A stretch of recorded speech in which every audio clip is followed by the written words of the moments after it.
Tempted by the Badge by Deborah Fletcher Mello.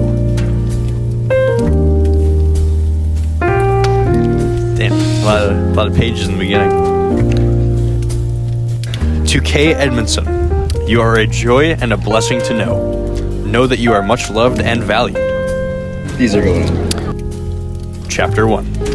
The noise level in the small classroom rose substantially as the floor flung open and the students... I can't read. Hold up. Okay, we're going to start that over. Chapter 1. The noise level in the small classroom rose substantially as the door flung open and students began to parade inside. Joanna Barnes looked up from the paper she'd been grading, a bright smile pulling at her lips. Greetings ran out warmly as one student after another found their way to a seat for the third period history class. Good morning, Miss Barnes. Hey, Miss B. Miss Barnes, what's up? She twisted the cap back onto the red pen she was holding and slid it as the test papers from her previous class into her desk drawer. Rising to her feet, she returned the gesture, greeting each student warmly as she moved to stand by the door. Mr. Parsons, good morning. Miss Hayes, how are you? Take a seat, please, Mr. Tolliver. Damn, she's kind of a bitch. The energy in this room was palpable. Everyone anxious about the test they would soon be taking. This was one of the honor classes. The students all exceptionally bright and especially motivated. Over half had already been notified of their early acceptance into college, with most of them heading to Ivy League institutions. Damn, we got some smart kids in here. They were considered the elite of their graduating class. They challenged Joanna to ensure the curriculum was one that would not only boost their individual class rankings, but also keep them interested. Boredom was easily the kiss of death for any teacher. That's true. The test they were taking was on the early Industrial Revolution in England and Wales, with the emphasis on the plight of women during that time period. Joanna had no doubts most, if not all, would pass with flying colors. There were one, maybe two exceptions determined to buck the system, no matter where they were in life. The last student through the door was one of her more challenging pupils. Standing a foot taller than most of the class, Damon Morrow, that son of a bitch, was one of their star athletes, playing varsity football and basketball in the fall and baseball in the spring. Keeping him off academic probation had become a full-time job all on its own, and despite his obvious intellectual genius, his was an issue of effort, or rather a lack thereof. He was smart and talented, but he was lazy as hell. Damon Morrow was content to fly through life on his dashing good looks and the trust fund he would inevitably inherit when he turned 21. Mr. Morrow, good morning, Joanna said warmly. You studied, I hope. The young man shrugged broad shoulders. Do we have to take this test today, Miss Barnes? Yes, we do, she said matter-of-factly. Everything under your desks, please, and get your pencils ready. She's not fucking around. Damon sat, still scrolling through messages on his cell phone instead. Phones away, Joanna said, tapping her nails lightly against the desktop. If I see any phones during this exam, I will confiscate them. Your parents will have to come get them for me at the end of the semester, and I mean it. Damon shot her a quick look. Hey, Miss Barnes, did you hear? She blew a soft sigh. Did I hear what, Mr. Morrow? Everyone's talking about it, another student interjected. Joanna looked around the room, her eyes scanning the faces as she mentally took attendance. Has anyone seen Mr. Locklear? She gestured towards the only empty seat, going off topic for a brief moment. There were shrugs and looks of disinterest, no one seeming to care that one of their own was missing. She shook her head ever so slightly. So, what is everyone talking about? She asked, her eyes shifting back to the class, back to the students staring at her. One of the teachers is getting fired, Damon stated. Someone's been giving it to a student on the side. Whoa, it's crazy, he said with a snide laugh on an inappropriate hand gesture. He slapped palms with the boy beside him. I bet it was Coach Peterson. Which one of you girls has been giving it up to him in the locker room? He quipped. Jesus Christ. Laughter rang around the room, and the noise level rose slightly. Joanna winced, unable to fathom how any adult could even consider taking advantage of a student's trust. That her kids were piqued by such an abhorrent rumor doesn't sit well with her. It didn't sit well with her at all. She shook her head. That will be enough of that, thank you. He's serious, a young woman named Shannon Heigl said. One of the teachers has been having an affair with the student, and the student reported it to the administration. Another student added her 2 cents. They're going to press charges, and whoever it is plans to sue the teachers and the school district, she exclaimed. So wait, why does this student not get her name? I mean, we got Shannon Heigl called out for it, but I don't know, I guess old Deborah got a little sidetracked when she was writing. Joanna's gaze skated from one face to another. Suddenly, everyone looking at her to either confirm or deny the rumor she was hearing for the first time. A string of expletives suddenly rang through the air. Damon, cursing as he continued to scroll through his phone. This is so effed up, he said with a snide laugh. Now let's be real. Damon didn't say effed up. He definitely swore, but this is a family-friendly book. Mr. Morrow, watch your mouth, she chastised. She held out her hand with the cell phone. I said no phones. The young man eyed her sheepishly. I was just shutting it off, I swear, he said as he shoved the device into the top of his book bag and the book bag under his desk. He dapped the palm of her hand and gave her a wink of his eye. Joanna met the look he was giving her with a stern stare. Her eyes narrowed. She shook her index finger in his direction. You're walking a very fine line with me, Mr. Morrow. You do not want to test my patience. Sounds like Wyatt the other night.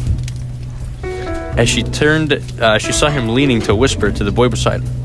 The student is male. The teacher's a woman, he quipped, the two giving each other a high five as if that was something to celebrate. A titter of laughter and hushed whispers swept through the room. All right, that will be enough, Joanna said, as she moved into the front of the classroom and began to count off test papers at the head of each row. Let's focus on something useful, please. It doesn't matter who did what to whom, regardless of gender. If such a thing happened, it's wrong. Okay, I'm going to pause here really quick, because I just want to mention. The back of the book says, I'll read this part really quick. Former Chicago cop Mingus Black, he's not in the book yet, but he's coming up. He's used to liars. So why does the PI believe a teacher who's insistent she's being framed? Joanna Barnes is totally convincing, in more ways than one. So judging off that and the fact that it mentions he can find out who framed her for a heinous crime, I'm thinking they're framing Joanna for this affair. Please turn that shit off. This is Caden Combs. Man, I love Mingus Black and Johanna. She's definitely did it, bro.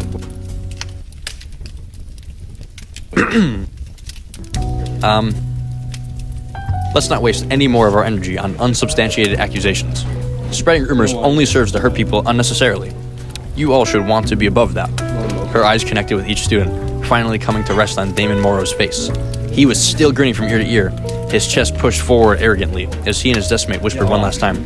Take one and pass it back, she said to the students at the front of each row. Minutes later, their heads were down, pencils scribbling away as they diligently tackled question after question. Joanna moved back behind her desk and took her seat. She'd been teaching since forever at Riptide High School, the Chicago, Illinois staple rich with history. You guys believe this? Alright, Wyatt told me to shut the fuck up, so I'm gonna continue reading. Work and you're over here talking about some Mingus. Caden, how about you get back to doing your fucking homework? What are you doing over there? With your calculator? On my calculator. Wait. Can I see your calculator? No, I would like to see what you're typing in there, because I just saw the answer was 24 and there was like 4 numbers involved. It was 36 plus 6 minus 6. 36 plus 6 minus 6 is not 24, it's 36. I know, my calculator's fucked up, dude. This guy is cooked. Okay, back to the book. She'd also been a student here back in the day. The senior class president of her graduating class and a cheerleader. Her parents had both been graduates as well, and before them, her maternal grandfather, one of the first to integrate Riptide classrooms before it had been court mandated. Joanna came from a long line of educators, beginning with her paternal great-great-great-grandmother, who taught other slaves on a Georgia plantation how to read and write. Her mother had taught English at Riptide's rival high school for most of her career, only recently retiring from her assistant principal position to tend her beloved gardens. During the spring and summer, she grew the fruits and vegetables she intended to can in jars while catching up on her reading when the weather turned. Joanna's father was a math professor at the local community college, determined to trek to his day job until they had laid him in his casket. Both loved what they did, and so did Joanna. She had always known she would be a teacher, even preferring to play classroom instead of house as a child. Despite the challenges of students who were self-absorbed, more abrasive, and less focused, she enjoyed everything about sharing her love of history with the students who came every September and were gone by June. And Joanna loved history. She found it fascinating. You know, honestly, good for Joanna. You know, I'm not too much of a history major myself, too much of a history buff, You're not much but of any major right now. fuck you. Back to the text. I don't want to keep Deborah Fletcher Mello waiting.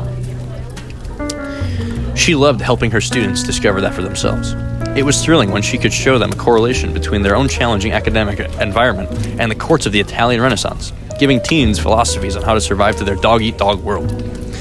Where there were questions of integrity, they studied Martin Luther King, Gandhi, Thomas More, and people who, through the ages, epitomized the fight for what was right. When students bemoaned their home situations, she made them research life in the Middle Ages and its lack of comfort and convenience. There were lessons to be learned from the past, and Joanna enjoyed everything about exploring them. You know what? That's cool. I'm very happy that Joanna, as a teacher... What'd you say, Carson? Joanna's a fucking bitch. Nah, bro. Joanna's looking... She's trying to get the students involved, man. Carson, would you like to weigh in on this? Yeah. As you play your chess game and probably lose because you suck. I actually would like to weigh on this. I think that, That's all the time we have for today, ladies and gentlemen. We're gonna get back to the book now. back to my boy Mingus. I can't. Can you go to the 5th floor? I think if I went to the 5th floor, they'd shoot my legs off. Okay. The time passed quickly, and when the bell sounded, announcing the end of class, a few of them jumped in surprise. Joanna stood. "Pencils down, please, and leave your tests in the basket on my desk on your way out. There is no homework tonight, so enjoy the break." See, Carson, she's not so bad after all. She didn't give any of them homework.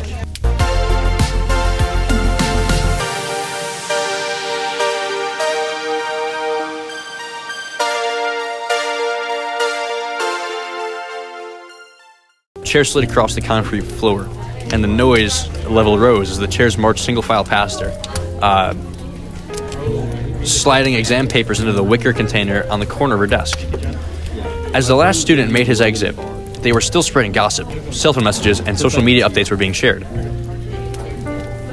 Joanna couldn't help but wonder if there was any truth to the allegations, but figured she'd learn more before the day ended. She had no doubt there were as many teachers gossiping as there were students trying to dig up information. As Joanna bound the test papers with a large rubber band and a sticky note detailing the class and time, her friend and associate barged into the room. "You're on break now, right?" English teacher Angel Graves gushed, tossing a look over her shoulder. Joanna nodded. "I'm chaperoning 4th period study hall and grading these test papers. What's up?" "Haven't you heard? The administration is in an uproar, and there's been 2 police detectives in the principal's office since this morning. Someone's in some serious trouble. Miss McGee says it's about to hit the fan." Do you guys believe this? Do you hear what Miss McGee is saying, guys? I do hear it. You hear it, John? Thanks, John. Joanna shook her head from side to side. "Miss McGee gossips too much. I don't know why you pay that woman any attention," she said, referring to the office secretary. "I pay attention to her because she's..." Excuse me. I'm sorry, ladies and gentlemen. I'm losing my train of thought because I have people over here at this table distracting me from my work.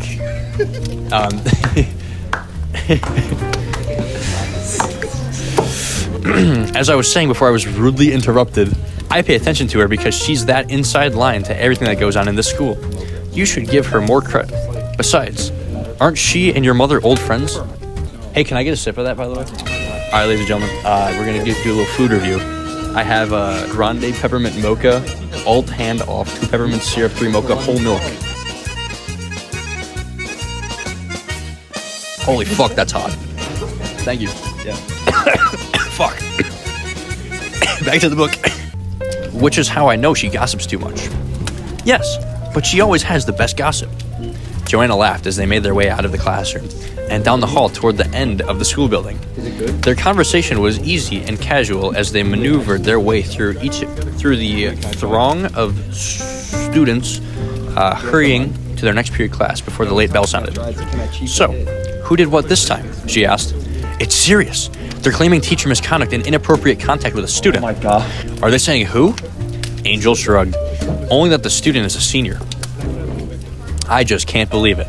I know some of the men around here are slimy, but I can't imagine any one of them doing such a thing. That would just be horrific." Angel shrugged her shoulders. "You're preaching to the choir. I wholeheartedly agree, but you just can't teach people. You can't trust people like you used to." Joanna shook her head. "I swear, if it's not one thing around here, it's another. Last week, it was all about the district wanting to close our doors and sell off the building. And the week before that, our accreditation was supposedly in jeopardy. It's anything that will get the school board up in arms. That last school board meeting lasted an hour longer than necessary. I can just imagine what a scandal like this will have them ranting about." "Yes, you can. They'll revisit the dress code, insist on psychological background checks to detect predatory tendencies, maybe even contemplate a no-touch, no-tell policy. You know the drill. What the fuck are they talking about? Jesus. No touch, no tell. That's the next line, Carson. How did you know that? He read that. No touch, no tell. Now you're being funny, Joanna said with a soft chuckle. Angel laughed with her. You have to have a sense of humor if you plan to make tenure. I already have tenure. Retirement then. Either way, if you don't laugh at foolishness like this, you'll go crazy. But, we're starting to get serious, guys. Their banter was suddenly interrupted by someone calling Joanna's name loudly from the other end of the hallway. Miss Barnes! Miss Barnes! The two women exchanged a quick look before turning in the direction of the high-pitched squeals piercing... excuse me. Miss Barnes! Miss Barnes! That's what it sounded like, apparently. Would have been nice to know before that, but I mean, the author's just not that great at her job. High-pitched squeals piercing through the thick chatter of students crowding the hallway. Marion Talley tossed up a slight hand as she stomped her size 11 heels in their direction. Before reaching their side, she admonished one student for cursing, a second for groping his girlfriend inappropriately, and sent a third to the office for the length of her skirt. She herself wore a black knit dress that hugged one curve too many, remaining baby weight from her two middle school-aged daughters, still clinging to her midsection hips. Now, Caden Combs, really quick. Can I get your input? What do you think about this this Marion Talley? I think she's weird, low-key. Why? Elaborate. I don't know, bro.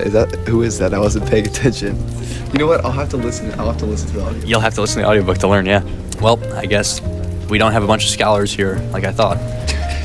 You're the only one not involved in the classes.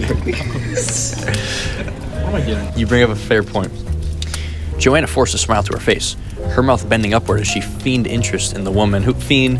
Marion Talley spent every opportunity she could find to make Joanna's life miserable. The two of them had history that took them both back to their own high school days. Resentment harbored over teenage antics that should have been long forgotten. Miss Talley, what can I do for you? Joanna asked, mindful of all ears shuffling past them. I was hoping to catch you before you left your classroom. You must have rushed out before the students. You do know leaving early without permission is grounds for disciplinary action. If someone were to tell, of course. Joanna bristled slightly, the little hairs against the back of her neck rising. Cut the crap, Marion. Angel snarled under her breath. You know she left her classroom the same time you left yours. You're always trying to start something. Marion she narrowed her gaze on the other woman, her face skewing with irritation. She bit back a comment, turning her attention onto Joanna instead. Miss Donato would like to see you in her office. I'm headed down to cover your study hall. Did she say what it's about? Joanna asked. Marion smirked. No, but there's so much going on around here today. I'm sure it's nothing, though. Joanna gave her another smile, I'm sure, too. Strozer, group goon in the bathroom in 5. So that's, I'm going to have to take a brief hiatus in a few moments. Back to the book. No. Please don't. Joanna gave her another smile. I'm sure, too. Marianne grunted as she turned on her high heels and stomped back in the direction she'd come from. When Marianne was out of earshot, Joanna muttered under her breath, I really wish she'd fall into a large hole and disappear. Yikes. Joanna's going for the throat there. Angel laughed. I know 2 sophomores who would gladly make that happen for you. Just give me the word. Minutes later, Joanna sat in the wooden chair across from Valentina Donato, the school principal, and a police detective from the Chicago Police Department. A uniformed officer stood at the door. Oh my god. Guys, is it Mingus Black, do you think? Caden Combs, really quick. I think it is. I'm excited. John, what do you think? Thank you, John. Yeah, Carson, you can just keep sitting there and looking stupid, I guess. All right, back to the book. Joanna was shaking and on the verge of tears. I wonder why she's so confused. Like, she just sat down. She can't know anything's wrong yet. They just sat down. Your union rep will meet you down at the police station, but you might want to consider hiring your own attorney, Valentina was saying. Oh, damn. They're getting serious. Joanna shook her head. I didn't do anything. I'm sure this is just a misunderstanding, Valentina said, but we have a legal obligation to have the charges levied against you investigated. The allegations are very serious, Joanna. David Locklear claims you had a sexual relationship with him and that you held the relationship over his head and threatened his grades. We can't just ignore that. Joanna turned to the man standing at the edge of the desk. Am I under arrest? Because I certainly didn't do what you're saying I did. The detective cleared his throat. The man was short and slightly obese. He wore a gray suit that was ill-fitting. He was sweating profusely, his eyes darting around the room.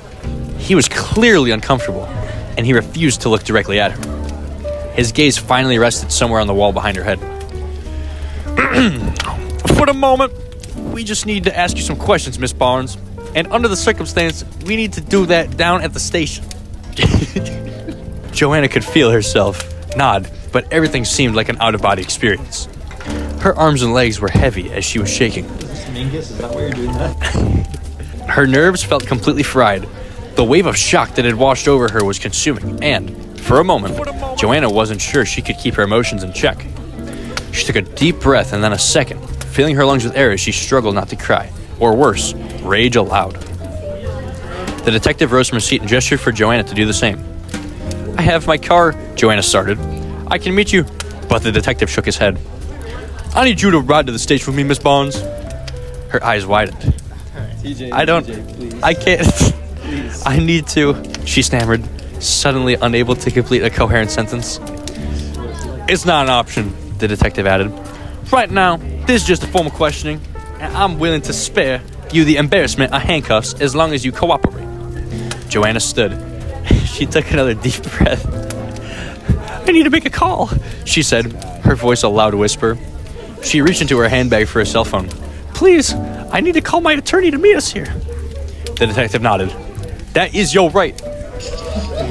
Mingus Black rolled his eyes skyward, not at all amused by his sister Simone, the sixth child and the youngest girl in his family. Simone Black was being a proverbial pain in the ass, as she pranced around his office, giving orders to his staff like she'd pay the bills. Despite him being older, his attorney sister was notorious for bossing him around. She got that from her sister, Vaughn. He was grateful when her cell phone rang, announcing an incoming call, but he was just seconds from throwing her out the door in the heels of her Manolo Blanix, whatever that is. Cool. I need to take this, she said with a light laugh. But when I'm finished, we need to talk about your incorporation in this business. You can't keep running it all willy-nilly like you're doing. Mingus rolled his eyes a second time as she depressed the talk button on her phone. He went back to signing the checks his secretary had dropped on his desk earlier that morning. Simone's light-hearted expression suddenly deflated like air being sucked from a balloon. Her brow furrowed, shock and concern flooding her face. She was listening intently, and from where he sat, he could sense the anxiety of the person on the other end of the phone line. Mingus met his sister's stare as he shifted forward, lifting himself upright. What's wrong? He asked, his voice a loud whisper. I'm sorry. What's wrong? He asked, his voice a loud whisper. Simone held up her index finger, still listening attentively to the party at the other end. Rising, Mingus rounded the desk and moved to stand beside her. He brushed a large hand against her back and shoulder when he realized she was shaking, something having moved her to distress. Everything's going to be fine, Simone said, clearly fighting to contain the worry in her voice. I will meet you at the police station. Don't say anything to anyone. Don't answer any questions until I get there. I'm on my way. There was a moment of pause, the other person speaking, and then Simone said, It's going to be okay. I promise, before she disconnected the call. Mingus, I need you to come to the police station with me. Mingus eyed her with a raised brow. What's going on? Do you remember my friend Joanna Barnes? She and I went to Western Illinois for undergrad. Joanna is one of my sorority sisters. She went to the Center for Teaching at the University of Chicago for her graduate studies. Mingus shrugged, having no real interest in putting a face to a name. Sorry, doesn't ring any bells, he said as he moved back behind his desk and sat. Simone frowned. Well, she's been picked up for questioning. They're alleging she had a sexual relationship with one of her students. Mingus shot at his sister a look. She's a teacher. High school. Fuck. Excuse me, we're having a little technical difficulties here, ladies and gentlemen. High school. And she didn't do it, Simone said matter-of-factly. How do you know that? Simone scowled. I know her. Joanna is not that kind of woman. Are you sure you know? He started. Simone waved her finger at him a second time. I know. She reached into her purse and pulled a $1 bill from inside, dropping it onto his desk. I need to hire you to help prove she's innocent.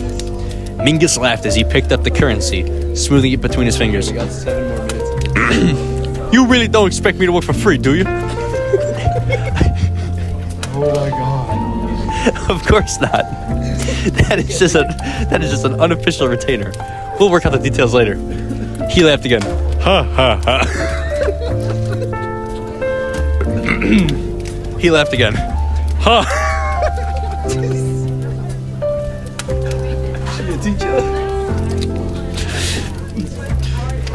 I'm not an attorney, Simone. I'm a private investigator. There's no privilege that needs to be established. I know that, she answered.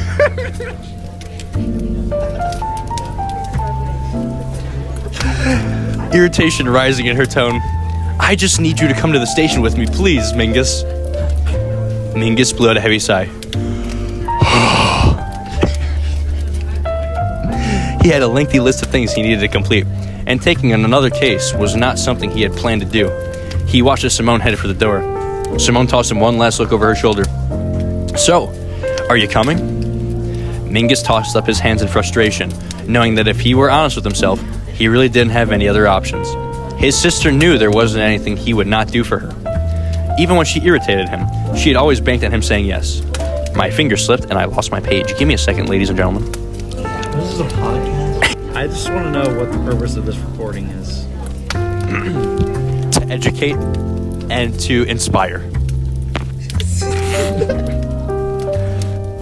She had him wrapped tightly around her little finger.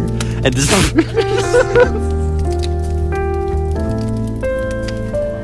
it's so bad. And despite his best efforts, he had yet to unravel the string to set himself free. I'll meet you there, he said, reaching into the desk drawer for his keys. I need to drive my own car. Despite his reservations, Mingus was at least willing to show up. He didn't know Simone's friend, but her relationship with the woman was already a cause for concern. He always kept his distance when dealing with people he knew personally in a professional capacity, and knew that friends weren't always truthful if there was something they didn't want you to know. He didn't want to be the bearer of bad news if Simone's friend wasn't everything she believed her to be. And just like that, that's the end of Chapter 1. Chapter 2. Mingus. Thank you for listening. We'll continue this shortly, ladies and gentlemen.